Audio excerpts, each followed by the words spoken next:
Hi and welcome to Red Stag Media's new weekly video series. In this series we're going to take a deep dive into PR and digital marketing for agribusinesses.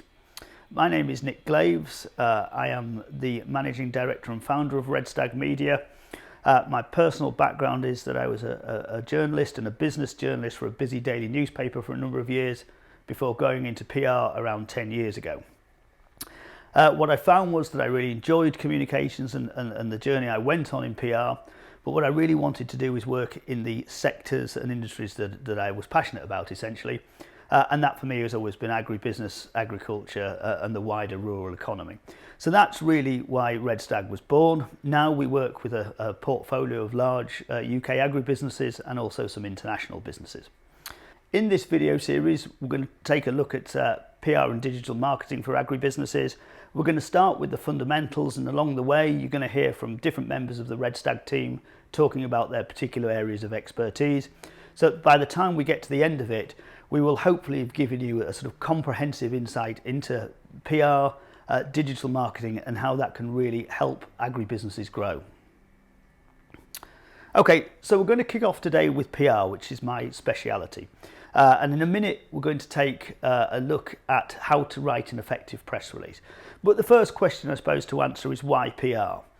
Well, PR is particularly powerful in the agribusiness sector because there's a very strong niche media in that sector. And actually, that media is still very reliant and has very respectable print circulations. There's a lot made of the death of the print media in this country, particularly the news media, and that's certainly the case. You know, print sales for newspapers have been reducing for quite a long period of time. But in agribusiness, the main titles and the regional titles still hold strong, you know, and they're read by a lot of people. Also, on the point of the death of the print media, yes, as I say, that is occurring to a great degree, but actually what it really is a bit of a shift. If, for example, you take the Daily Mail newspaper, you know, that's one of the biggest selling nationals in this country, but even its circulation is reducing. But what's happening is that a lot of that content is going online. So the Daily Mail website is now one of the most visited websites in the world because of the content it produces. Agribusiness has the print media still holding relatively strong, and it has the online as well. So being featured across one or both of those can be really advantageous for agribusinesses.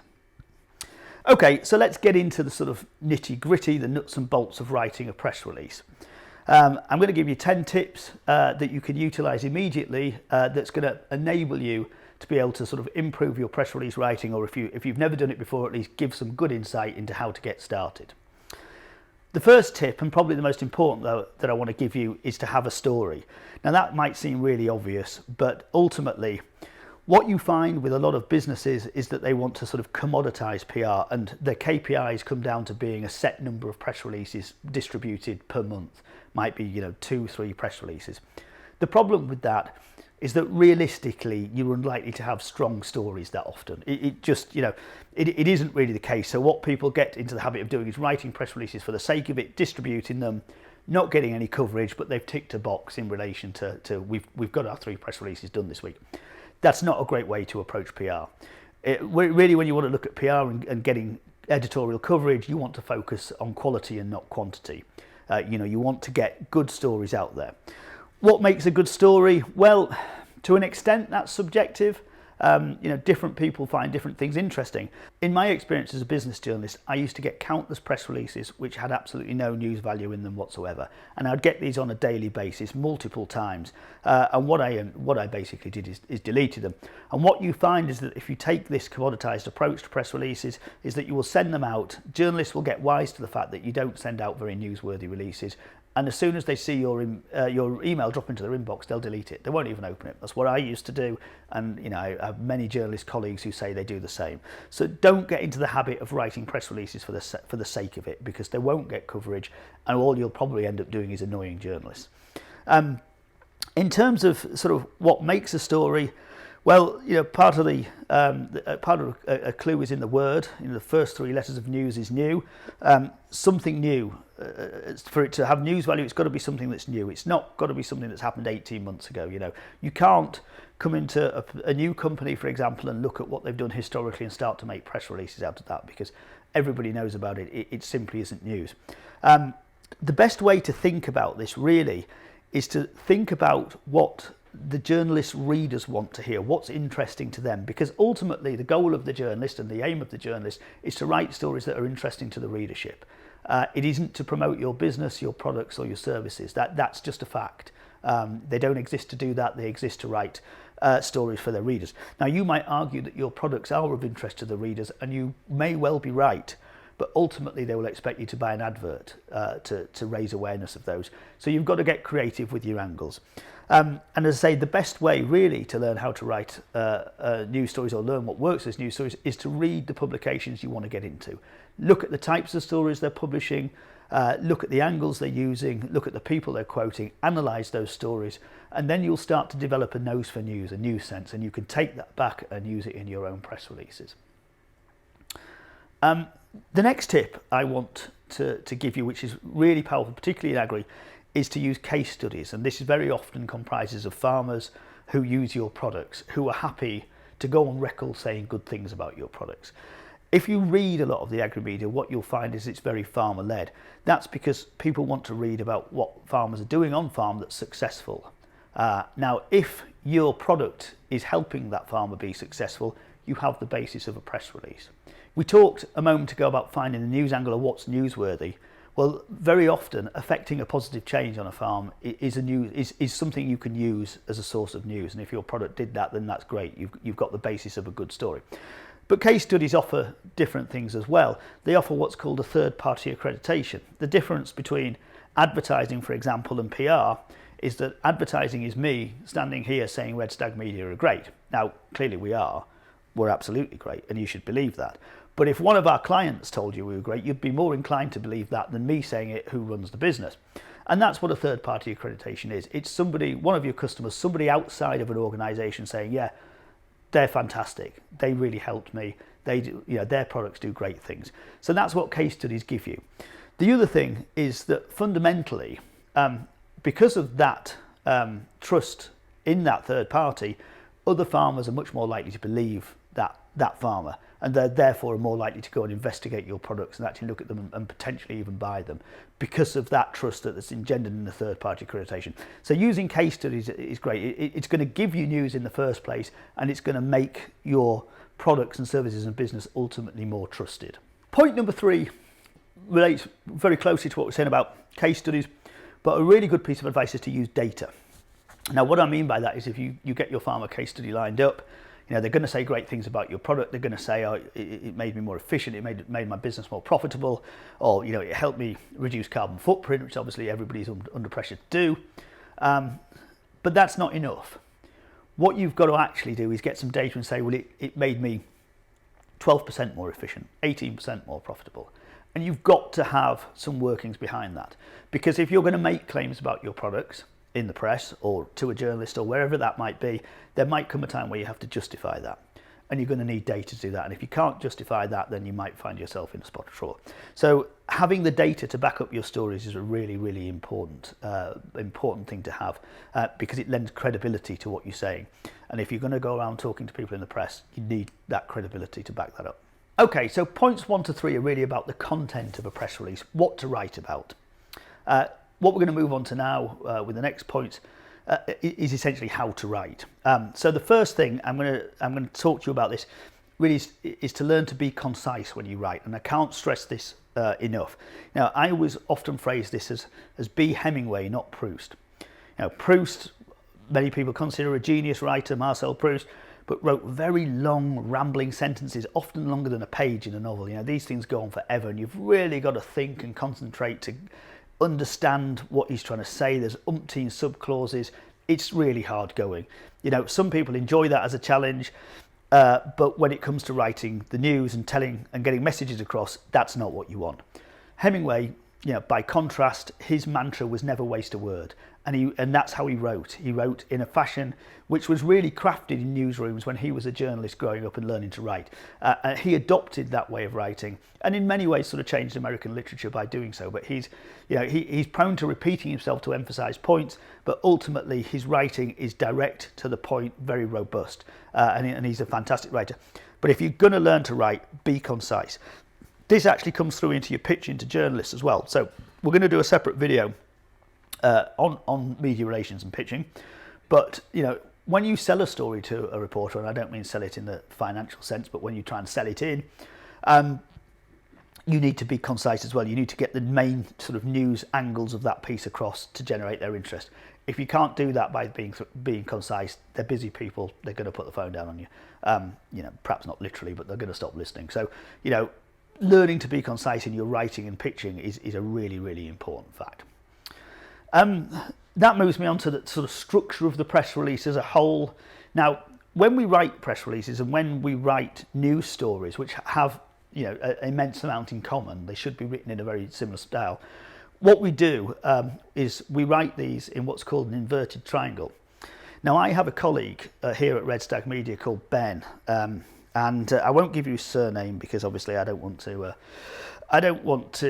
deride the guy too much. But if you hear him talk about this, he says you write them in a pyramid. If he says this in any of the later videos, obviously discount that. News stories are written in an inverted triangle, and what this actually means is that you shove all of the information that's important at the top. The headline and the first 3 paragraphs should give you everything you need to know about that story.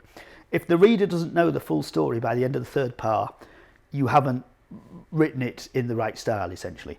By the end of that 3rd par, the what, why, where, who, when, and all the different aspects that you need should be there. So what happens then is that in this inverted triangle, we taper off with the less important information towards the end. And there's a simple reason for this, is that back in the newspaper days, if you wrote a story that was too long for the page, the sub-editor simply chopped it from the bottom, and they still expected the reader to be able to understand every facet of the story.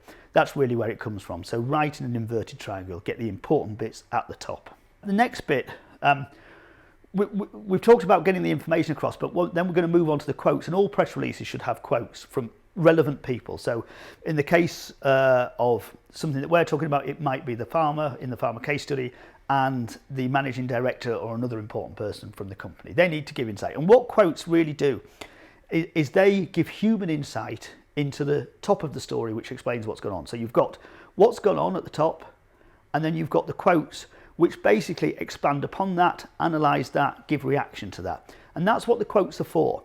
So when you write quotes, don't write banal or very sterile corporate quotes that don't mean anything, because there's no point.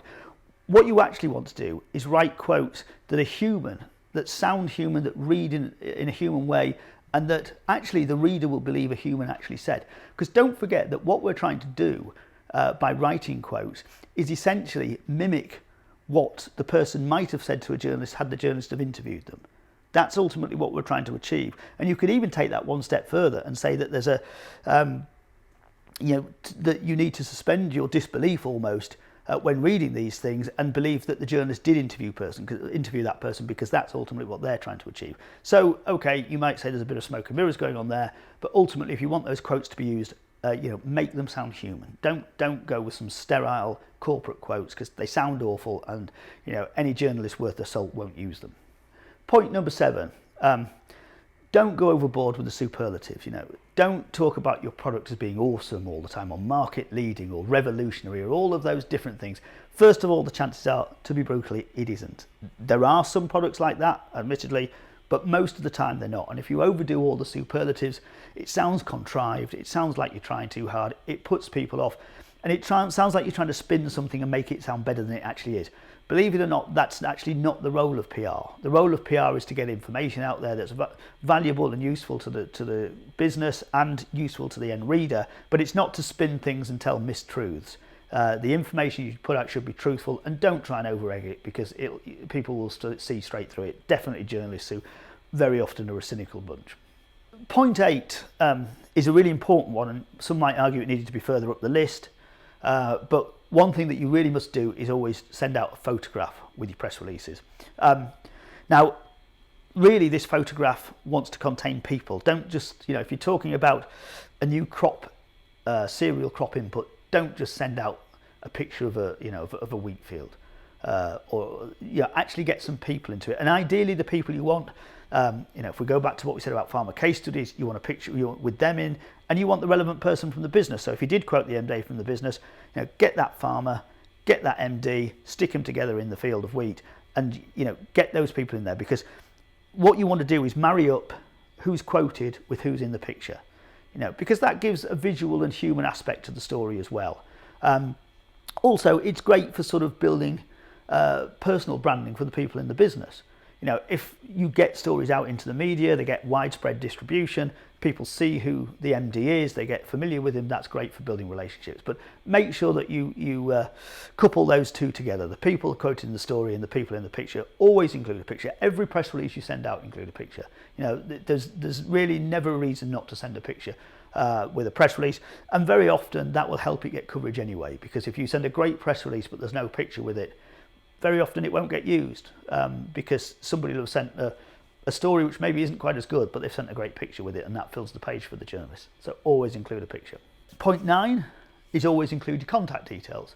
So when you send this out, you might think that you've written the most comprehensive press release possible, and it's covered all the points, and it's certainly got across all the information you and your business want to put out there, but the journalist might have follow-up questions. Very often they will. They might spot a different angle in the press release.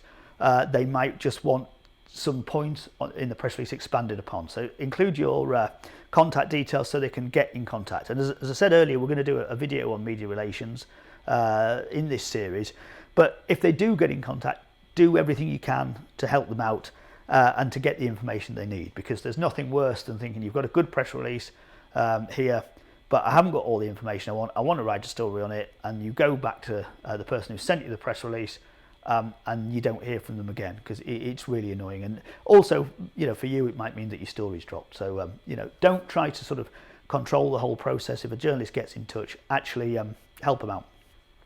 And then the final tip, really, is that if you want to include sort of extensive information about the business or the individuals in the business or the products or the services, that's great, you can do that. But don't include it in the body of the press release. Put it in the notes to editors section at the end. So that's after the press release finishes. You would generally have a notes to editors section, which would include the contact details, the picture caption, and then any what we call boilerplates, which is basically an extensive description of the business, maybe the awards that the business has won or any other facts that you feel are relevant. Now that information is relevant, so do include it, because the journalist might want to set the story in context and use some of that information, but don't put it in the body of the press release. What we don't want is a really long, 1,000-word press release, and 600 words of that are taken up with a description of the business, because it really just gets in the way of getting the messages that the press release is trying to deliver across. So concentrate on the press release selling those messages, and the notes to editors talking about the business, the individuals, the products and services. Okay, that's my 10 tips for writing effective press releases. I hope they've been useful to you. As I say, this is going to be a weekly series, so check back in for future videos. There's going to be more stuff on PR, lots of stuff on digital marketing, and hopefully it's going to be really useful and insightful for you. Thanks a lot for watching.